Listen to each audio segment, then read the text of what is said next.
हलणार कधी, तेव्हा पाळणार हलणार कधी. आपल्या घरात याची वाट बघू लागल्या. वाट बघत बघत खरंच एक दिवस पाळणा हल्ला, एक दिवस पाळणा हल्ला. हा इथे समोर आणि दोन्ही सुनबाईंचे गुड न्यूज आल्या. त्यांना दोघींना गोड गोड एक एक मुले झाली.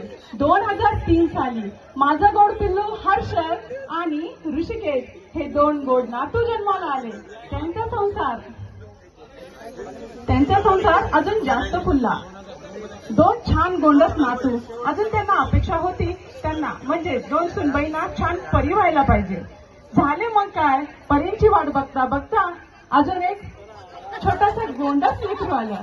2005 रोजी त्यांना अजून एक गोड नातू जन्माला आला, तो म्हणजे सोहम. त्यांना त्यांचा छोटा मुलगा म्हणजे अमोल भाऊजी व सारिकाताईंना मम्मीजी व पप्पाजींना म्हणू लागले, आता एक सीमाला लेकरू झाले की आपला सुखी फॅमिली पूर्ण होते. तर तो पण क्षण लगेच आला.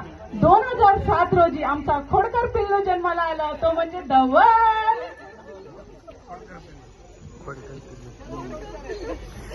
झाली त्यांची सुखी फॅमिली.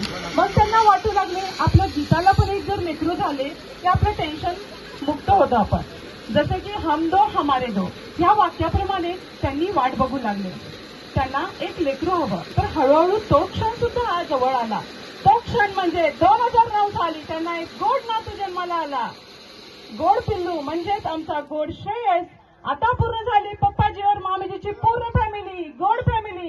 या पूर्ण सुखी फॅमिलीसाठी जोरदार टाळ्यांनी त्यांचं स्वागत करूया. प्लीज वेलकम जुबेज रॉक फॅमिली. समोर आहे, समोर.